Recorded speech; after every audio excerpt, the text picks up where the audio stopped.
Hi, I'm Gwen Preston of Resource Maven with a little look at where gold is right now. When gold gained last week or 2 weeks ago on North Korea and Syria, I urged some caution because when gold gains on geopolitics, it's not usually the most stable sort of gain. This week, we got the other end of that stick. We got a geopolitical move, which was the French suggesting strongly that they're going to elect Emmanuel Macron as the new president of their country. And that was a de-risking event that saw gold decline. Not all of the gains that it had taken on the North Korea and Syria move, but it gave some of that ground back. So that put gold right back essentially where it was, which is sitting right at that 200-day moving average. Is it going to go up from here? Is it going to go down from here? There's a bunch of factors at play, but the most important by far right now is just straightforward seasonality.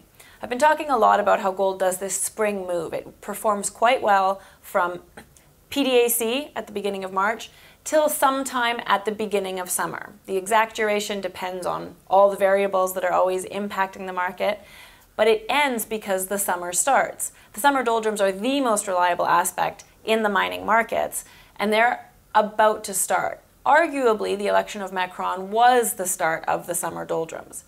Now, how long and how strong is this setback going to be? It's really impossible to know. There's too many. For one thing, the world right now seems particularly awash with unpredictable characters and situations, from Trump to North Korea.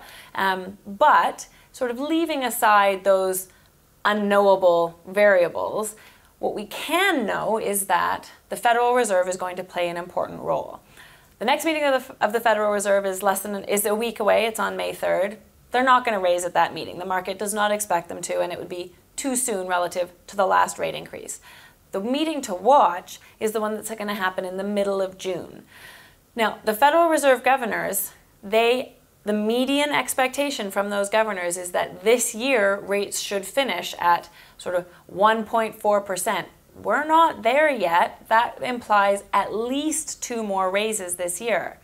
If they're going to keep on track for that, something they haven't done in previous years, so take that with a grain of salt. But if they are going to keep on track for that forecasted rate level in 2017, June 15th is a pretty likely candidate for another rate hike. That would be very significant to the markets, and it would be really good for gold. We know gold has performed very strongly after the last few rate hikes.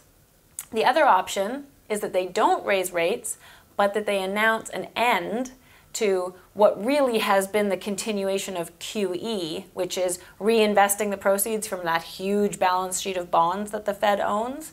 If they announce that, it's analogous to another rate hike.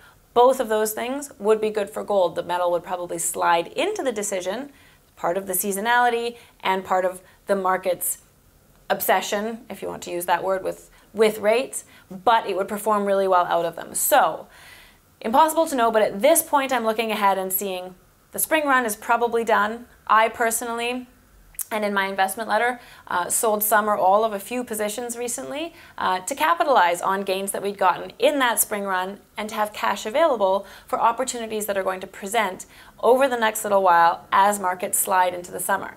Because in mining, that's what the summer is about. The summer is always quieter, prices come down, and you have to look at that as an opportunity because the fall is the best season for stocks in the mining sector in the whole year. So that's my outlook for now. Of course, as we get closer to that June 15th Fed meeting, things might change, unpredictable things might happen. But at this point, I think spring is done, the summer is starting, and it may be time to cash out on a few gains and prepare for the next round of opportunities.